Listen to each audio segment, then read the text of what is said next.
Então o anticristo se manifesta na metade da semana. Oração do profeta Abacuque sobre a forma de canto. Tenho ouvido, ó Senhor, as tuas declarações e me sinto alarmado. E ele diz, em forma de cântico, aviva a tua obra, ó Senhor, cantando. No decorrer dos anos. A palavra decorrer aqui, que eu estou lendo nessa tradução, é a palavra meio dos anos. Pode ver que em algumas traduções vai estar escrito no meio dos anos. E no meio dos anos, faze-a conhecida na tua ira. Lembra da misericórdia. Lembra que a visão do profeta Daniel é para o tempo determinado do fim? Abacuque 2, chifre pequeno, homem que tem boca arrogante, junta para si as nações, a morte e o inferno segue ele. Aqui diz, Senhor, aviva as tuas obras no meio dos anos. Que anos é esse, se está falando do profeta Daniel? É a metade da semana. Na tua ira, lembra da misericórdia. A visão de Daniel 8 é para o último tempo da ira. O tempo da ira está onde? No sexto selo. Na ira de Deus e do Cordeiro. O tempo da ira também está na sétima trombeta. Por isso que eu coloquei aqui filho do homem vindo no sexto selo, filho do homem vindo na sétima trombeta. E eu vou explicar para vocês o que tem a ver o sexto selo com a sétima trombeta. Aliás, eu já expliquei. Se você é um bom entendedor, deu para entender mais ou menos o que eu quis dizer antes. Aí o profeta fala, Senhor, tenho ouvido as tuas declarações, eu me sinto alarmado. Aviva a tua obra, ó Senhor, no meio dos anos, e no meio dos anos faz com que ela seja conhecida, e lembra da tua misericórdia na ira. Verso 3. Deus vem de Temã, e do monte Parã vem o santo. A sua glória cobre os céus e a terra enche do seu louvor. O seu esplendor é como a luz, raios brilham na sua mão, e ali está velado o seu poder. Adiante dele vai a peste, e a pestilência segue os seus passos. Ele para e faz tremer a terra, olha e sacode as nações. Esmigalham-se os montes primitivos, os outeiros eternos se abatem. Os caminhos de Deus são eternos. Quando eu falo para alguns irmãos lerem o profeta Abacuque, para eles entenderem o tempo do quarto selo, eles leem o profeta Abacuque, desconecta tudo isso que eu acabei de falar e se detém nesse único verso. Ou seja, é como se eu fizesse uma edição no profeta Abacuque, eu recorto tudo e cato para mim só o verso 9. Tiras a descoberto o teu arco, e farta está a tua flecha. Tu fendes a terra com rios, os montes te veem e se contorcem, passa torrentes de águas e tal. Ou seja, ele fala, aqui está falando de Jesus que tem um arco. E esse arco não é um arco de guerra, é um arco celeste que está sobre a cabeça dele. Como assim? Esqueceu de tudo que foi o que leu antes? Esqueceu de tudo que eu falei? Esse é o único verso do profeta que não tem nada a ver com o cavaleiro branco aqui. Aonde? Então, irmãos, tem que usar o bom senso. Espírito de profecia também. Raciocínio lógico pode ser também. Olha o que foi lido antes. Deus está dando aqui para você o tempo do quarto selo. Se você não quiser receber isso, o que se pode fazer? Aqui está falando de Temã, dos netos de Esaú, os filhos de Esaú, né? Está falando do Monte Parã, onde Ismael foi e habitou com as 12 tribos. E sua mulher tomou uma esposa egípcia para casar com ele. Está falando de Edom e Ismael aqui. Edom, após ter rejeitado o direito de primogenitura, foi e se uniu com Ismael, nascido da carne, perseguidor do filho da livre. E ainda tomou filhos da mulher de Canaã, que foi amaldiçoado, e os seus filhos nasceram na terra de Canaã. Em Apocalipse 19, Deus está vindo da terra de Edom, cujas vestes foram salpicadas de sangue. Isaías 63 fala que ele vem de Edom. Os profetas falam que Deus tem sacrifício na terra de Edom. Em Obadias, o nome Edom é falado para apresentar o reino do anticristo. E ali está falando explicitamente que o reino de Edom é uma palavra simbólica. O reino de Edom é um rei, um chifre pequeno. Rei é chifre, né? Profeticamente. Que era pequeno e se engrandeceu. E Deus fala, ainda que você coloque o seu trono lá nas estrelas do céu, de lá eu te derrubo. Isso está em Daniel 8. Entendeu, irmãos? Deus está te dando pelos profetas o tempo dos selos. Ainda mais quando você vai em Zacarias, você vai encontrar o cavalo branco, o cavalo vermelho, o cavalo preto, e aqui onde está de cor verde, que na nossa Bíblia está traduzido de maneira errada, de cor amarela, lá em Zacarias vai estar baios, meio colorido, sabe? Mas as visões de Zacarias é para o tempo do fim. Eu vou ler o profeta Zacarias, vamos direto para o profeta Zacarias e nós vamos entender.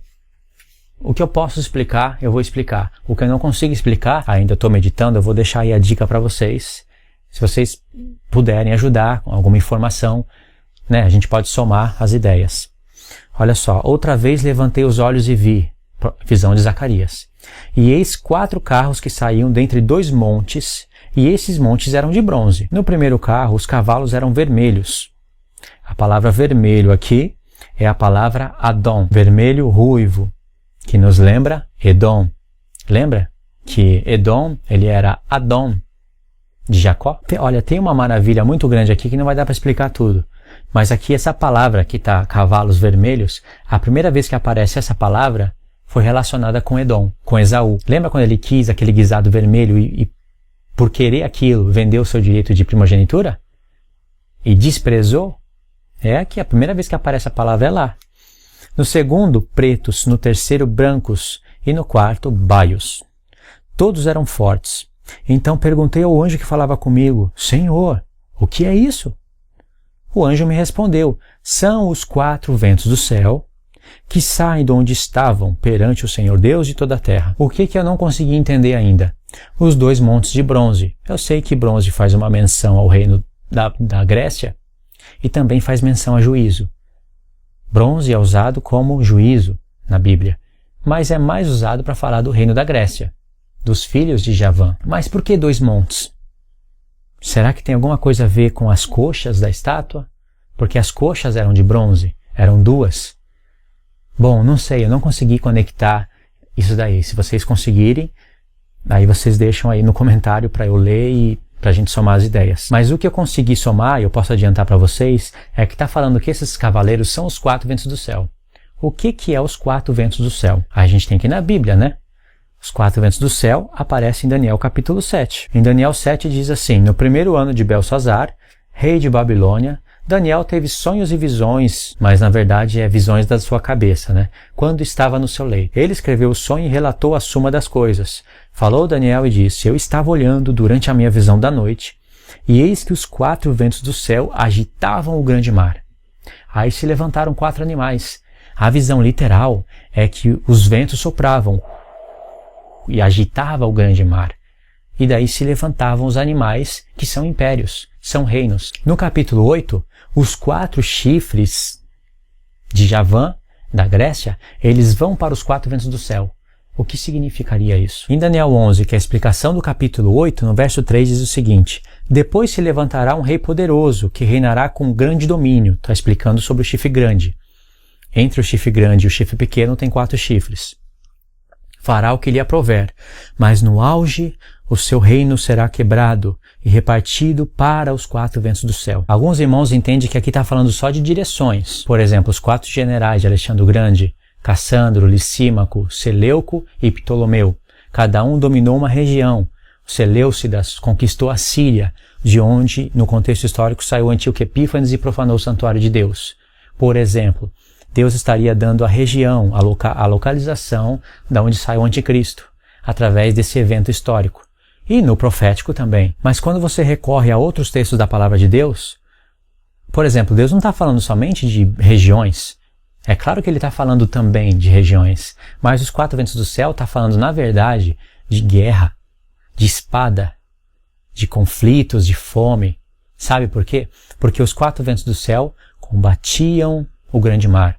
O mar são as nações. Tem vários versos para isso, não precisa de eu ler porque já é bem conhecido isso. Quando há combate entre as nações ficam agitadas, os reinos começam a guerrear, sempre se destaca um império. Nabucodonosor, por exemplo, chegou no seu poder de tanto batalhar. Combatia contra a Síria contra a Babilônia contra a Síria. E aí chegou um tempo que ele se levantou, ele se destacou sobre as nações. Depois chegou o tempo da Pérsia, dos Medos e dos Persas, até que veio o tempo da Grécia. Até que depois veio o tempo de Roma, sempre através de guerras, de espada, de fome. Olha só um texto que está em Jeremias, importantíssimo. Jeremias 49, verso 34. A palavra do Senhor que veio a Jeremias, o profeta, acerca de Elão. Elão é descendente de Sem, certo? Aí diz assim, a palavra veio acerca de Elão, no princípio do reinado de Zedequias, rei de Judá, dizendo, assim diz o Senhor dos Exércitos, eis que eu quebrarei o arco de Elão, o principal do seu poder, e trarei sobre Elão os 4 ventos dos 4 cantos dos céus, e espalharei para todos estes ventos. Olha o significado disso.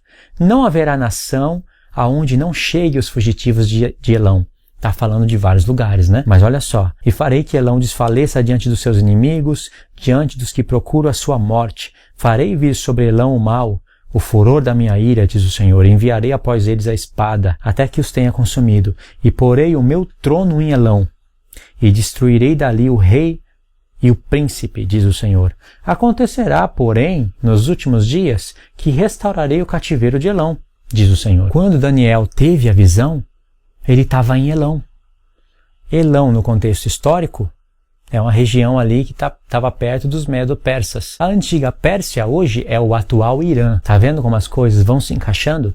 Por que Deus deu a visão para Daniel quando ele estava em Elão? Daniel 8 diz o seguinte, no 3º ano do reinado de Belsazar, apareceu-me uma visão a mim, Daniel, depois daquela que eu vi no princípio. E na visão que eu tive, parecia-me que eu estava na cidadela de Suzã, na província de Elão.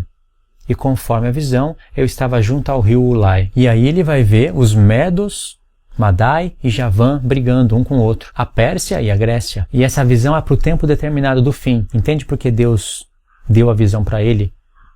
E fez com que ele entendesse que ele estava em Elão? E lá em Zacarias fala que os 4 ventos do céu são esses cavaleiros. Ou seja, no primeiro, você está vendo que ele tem um arco. É Cristo porque saiu vencendo e para vencer? Ele saiu vencendo e para vencer. Por que vencendo? O anticristo diz que ele é próspero em tudo que faz. Ele sai vencendo, vai até vencer os santos. E saiu para vencer. O objetivo dele é vencer. Não diz que ele saiu vencedor. Ele saiu vencendo e para vencer, com o objetivo de vencer. Foi-lhe dado uma coroa, não diz nem que é de ouro. Cristo está com uma coroa de ouro cheia de diademas. Logo depois, você vai ver um cavalo vermelho que tem uma grande espada na mão. Foi dado a tirar a paz da terra. Ué, a terra tem paz, por acaso? Foi dado a tirar a paz da terra. Essa paz é o sentido de guerra, de conflitos. Igual, por exemplo, a Primeira Guerra Mundial. Antes da Primeira Guerra Mundial existiam guerras, só que eram guerras mínimas. Agora, a Primeira Guerra Mundial tirou a paz da terra, assim como a Segunda, e assim também vai ser a Terceira Guerra Mundial. Foi dado tirar a paz da terra, e por consequência de guerras, vai ter fome, aonde sim as pessoas não vão poder comprar e nem vender, porque vai precisar de um sistema. E se o anticristo vai estar ali com poder, ele vai bolar um esquema de marcar as pessoas, para que elas não possam nem comprar e nem vender. Aqui você está vendo os 4 ventos do céu. Ou seja, Deus está falando de localizações, mas está falando muito mais de fome, de guerra, de espada. O anticristo ele vai fazer aliança de paz. Ele não vai vir fazendo guerra. Ele vai fazer paz também. Guerra vai ser para os opositores. Vai haver conflitos. Só que a aliança dele que ele faz é paz com quem faz aliança com ele, não é guerra. Só que ele vai causar destruições na terra. Lembra de Abacuque? Que a gente viu? Lembra de Daniel 8? Que ele é entendido em intrigas? Lembra de Daniel 7? Ele tem 10 nações, mas para ele conquistar 10, primeiro ele derruba 3. 3 chifres são arrancados. Isso quer dizer que 3 chifres, 3 reinos, vão se opor contra ele. Mas ele vai humilhar esses 3 reinos e vai subjugar eles, pondo eles debaixo do seu poder. Não é que 3 chifres vão ser arrancados e vão ficar só 7. Porque lá em Apocalipse você está vendo 10. Quer dizer que 3 são arrancados, o poder dos reinos. Esses 3 reinos são arrancados, mas continua o lugar, ele não vai explodir o lugar. Ele não vai fazer desaparecer esse reino. Vai subjugar eles.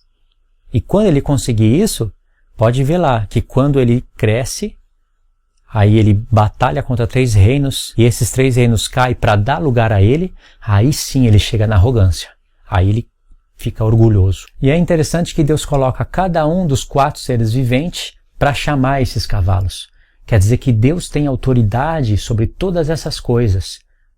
são ministros de Deus. Olha só que interessante. Por um lado, você vai ver Deus falando nos profetas, o meu intento é juntar as nações. Zacarias 14, Deus fala que ele vai juntar as nações contra Israel.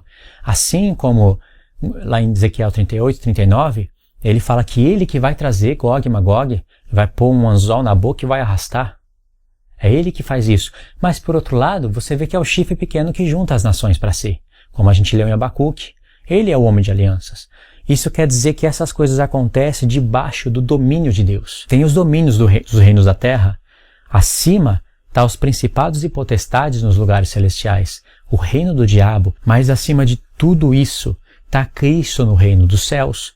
No seu trono, dominando tudo. Permitindo que aconteça algumas coisas na terra para os seus objetivos se concluírem. Ele levanta um reino e através desse reino castiga outro reino.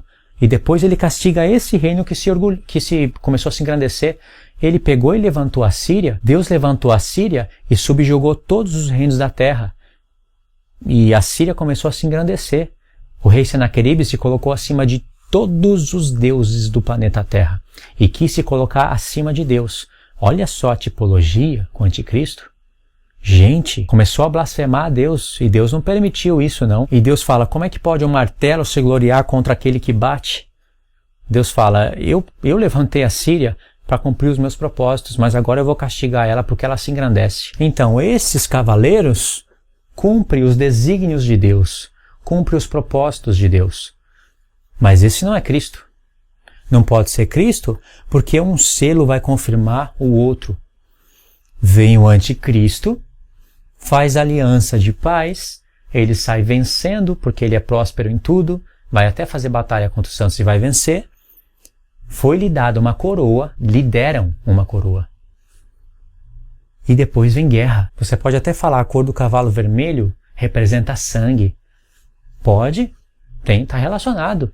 Depois vem o cavalo preto, fome, consequência das guerras. E depois vem a morte e o inferno. O que você está vendo na sua Bíblia de cor amarela, no grego é verde.